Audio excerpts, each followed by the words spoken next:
drug related problem DRP. Jadi ini masih berhubungan dengan materi dispensing. Ketika teman-teman dapat resep, kita lihat dulu nih obatnya untuk siapa, cocok nggak ya? Kalau misalkan nih yang lagi viral sekarang Avigan, terus Laprosin, Gamaras, obat-obat COVID, atau oseltamivir masuk ke pasien anak yang hanya diare. Dan diarenya itu cuman diare non-spesifik, bukan karena dia COVID. Cocok nggak sih obatnya? Ini termasuk tepat pasien, tepat indikasi. Kalau misalkan pasiennya diare, tapi bukan karena infeksi, dapat antibiotik. Cocok nggak nih? Dia nggak infeksi, tapi kita kasih antibiotik. Kemudian tepat obat. Di dalam satu resep, udah dapat Pirexin, dapat Sanmol, dapat paracetamol. Itu obat isinya sama kan, semuanya paracetamol. Artinya dia terjadi duplikasi. Jadi obatnya sama kok dikasihnya berulang-ulang ya sediaannya. Tepat dosis, terutama untuk dosis anak. Kenapa sih resepnya harus ada berat badan? Karena kita mau ngitung nih, dosisnya kurang nggak ya atau berlebih. Dan yang kedua, catatan tepat dosis ini adalah untuk pasien yang memiliki gangguan ginjal. Biasanya kita sesuaikan perhitungannya, salah satunya kita hitung CL/CR-nya tadi, karena orang-orang yang punya gangguan ginjal nggak bisa nih kita kasih misalkan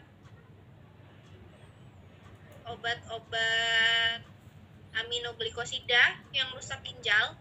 Teman-teman masih ingat? Kalau antibiotik aminoglikosida, efek sampingnya itu ke ginjal, contohnya gentamisin, dosisnya biasa aja deh, kayak orang-orang dalam kondisi normal, sehat, nggak bisa. Kita harus maintenance dosis ke perhitungan untuk orang yang punya gangguan ginjal. Rute penggunaan, kita lihat nih, kalau misalkan anak bayi dikasih kapsul, kira-kira bisa nggak dinelen kapsul?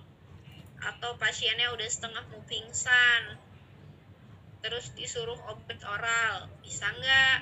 Nah, jadi resep itu tadi, kenapa kita belajar ada dispensing, ada kinetika, tujuannya nanti terakhir di sini. Sesuai nggak sih resep itu? Resepnya asli nggak? Bisa ditelusurin nggak pertanggungjawabannya dari administrasi itu tadi? Semuanya berhubungan ya. Terus dosisnya, kalau misalkan dia interaksinya di level yang mana nih? Masih boleh diteruskan atau harus di stop dengan obat lain? Makanya ini semua harus tertuju ya. Terus kemudian informasi efek samping. Efek samping ini, misalkan obat-obat DM yang suka kejadian adalah hipoglikemia. Jadi kita informasiin sama pasiennya. Bapaknya udah pakai kombinasi 3 nih, sudah pakai metformin dipakai. Kemudian glibenclamid dipakai, insulinnya pakai long, pakai novorapid juga. Waduh, pokoknya udah double nih. Kita harus informasiin, Bapak sudah pernah pakai obatnya atau belum? Kalau sudah, biasanya kita bakal tanya ya. Makanya tadi bisa dijelasin nggak Pak, saya cara pakai obatnya gimana gitu. Setelah kita tanya, terakhir ada informasi efek samping, kita tanya, Bapak setelah minum obatnya ada perubahan nggak?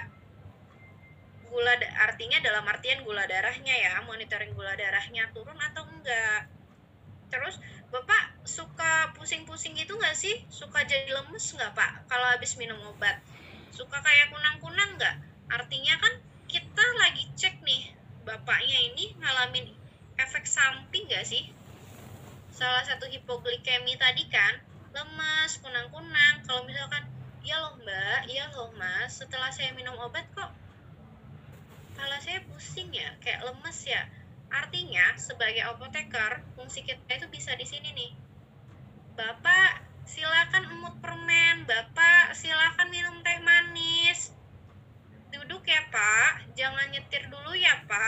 ketika dia hipoglikemi. Karena kalau hipoglikemi berat, akhirnya pasiennya bisa shock atau dalam keadaan tidak sadar. Seperti itu ya. Sama aja yang paling mudah ketika pasiennya pakai katopril. Kita tanya nih, Bapak berapa lama pakai obatnya? Bapak selama pakai obat ada keluhan batuk nggak Pak? Gitu. Jadi sebagai apoteker mengenai informasi efek samping, itu tuh efek samping yang paling suka terjadi yang kita sampaikan ke pasien. Bukan berarti kayak misalkan pakai paracetamol aja nih, ada yang hepatotoksik, terus merusak ini, hipersensitivitas, gini. Nggak semuanya kita jelasin ya, karena pasien akhirnya bakalan jadi takut nih. Bapak kalau Bapak minum paracetamol nanti Bapak gangguan hati loh Pak, gini. Lah, nggak gitu cara jelasinnya ya teman-teman. Jadi biasanya tuh jelasin efek samping yang suka kejadian, kayak kalau nanti tiba-tiba Bapak mengalami reaksi seperti Bapak kulitnya kemerahan, kemudian malah sesak, lapor ya Pak gitu. Jadi disampaikanlah dengan bahasa yang terbaik gitu, nggak buat pasiennya cuma ngasih paracetamol, orang dia mau ngilangin pusing, kok malah kita takutin sama gangguan hati, nggak seperti itu ya. Nah, terakhir, informasi interaksi obat. Nah, makanya kita belajar kinetika tadi, pinter-pinter lah sebagai apoteker. Biasanya pasien-pasien DM, terus darah tinggi yang sudah komplikasi, ada gangguan jantung juga, obatnya kan banyak. Ketika sudah terlalu lama pakai obat, biasanya asam lambungnya naik. Jadi kita sebagai apoteker punya tanggung jawab nih, dicek resepnya. Oh iya, obat yang ke-1 sampai obat yang ke-5 ini kalau diminum bareng-bareng aman nggak ya gitu. Salah satunya kayak dia dikasih antibiotik, kemudian dia minum obat lambung juga. Gimana sih sebagai apoteker, salah satu informasi interaksi itu cara kita nerangin waktu minum obat tadi loh, biar oh iya, obat lambung dengan obat antibiotik ternyata terjadi interaksi.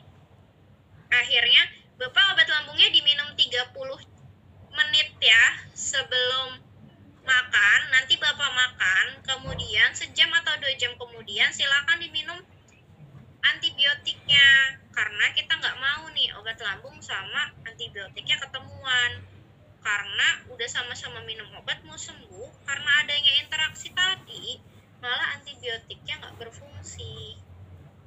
Oke, lanjut ya.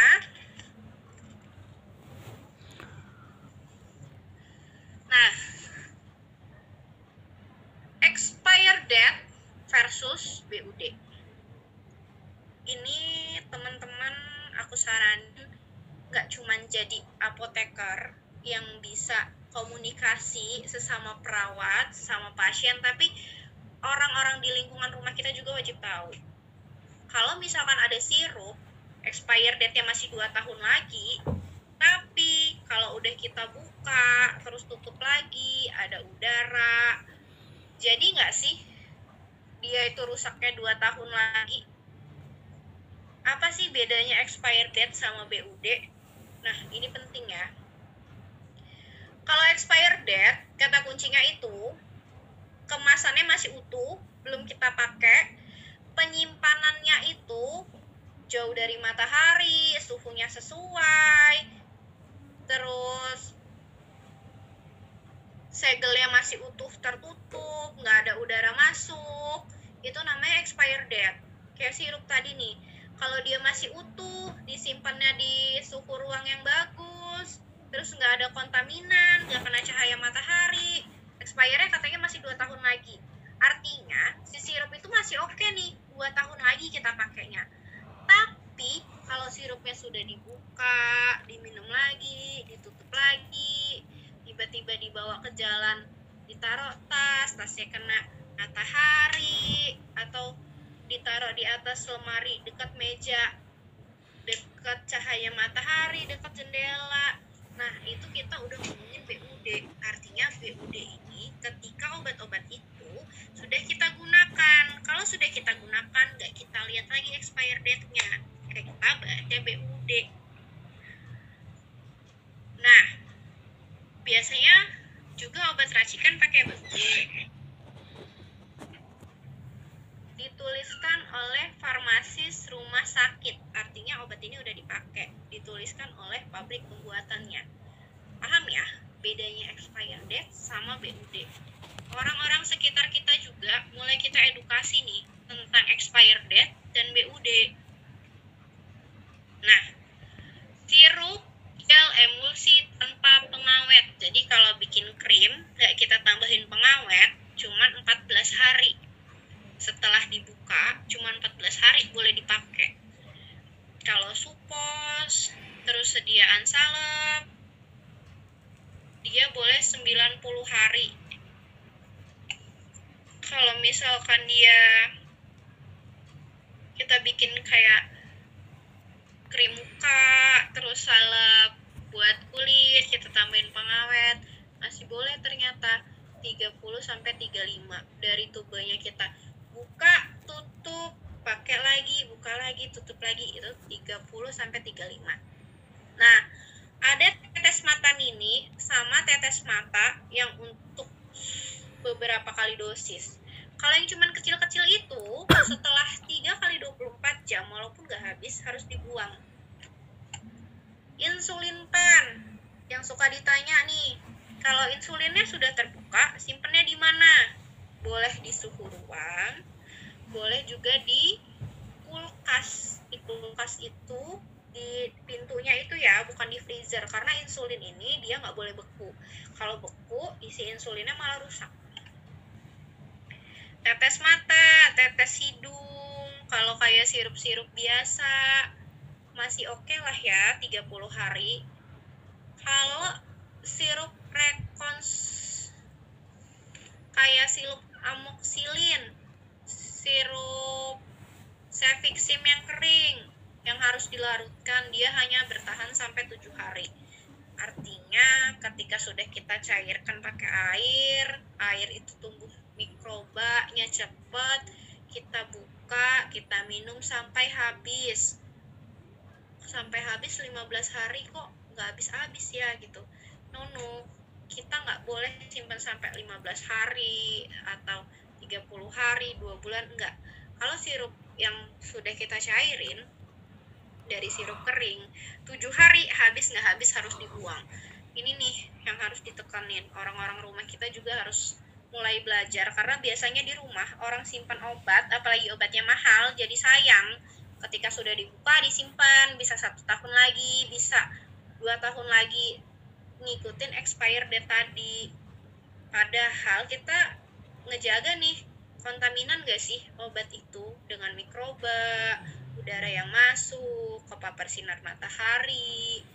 Sayang banget kalau kita udah pakai obat ternyata nggak berfungsi karena efektivitasnya berkurang. Nah,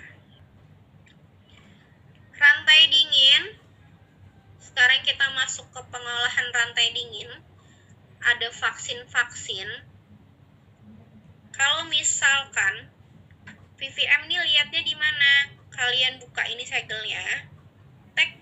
Nah, di atas itu kan kayak ada karet yang abu-abu. Biasanya dia ada di atas kotaknya itu.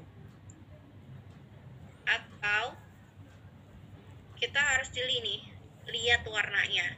Kalau kotaknya di sini, kita taruh VVM di sini, masih putih, masih warnanya terang, dia masih oke dipakai.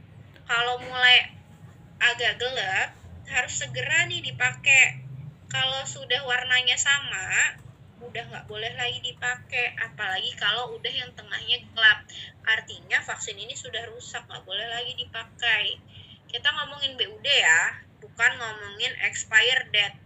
Jadi kalau VVM-nya sudah hitam, expired date-nya masih lama, vaksinnya harus diapain? Harus dibuang, nggak boleh dipakai lagi.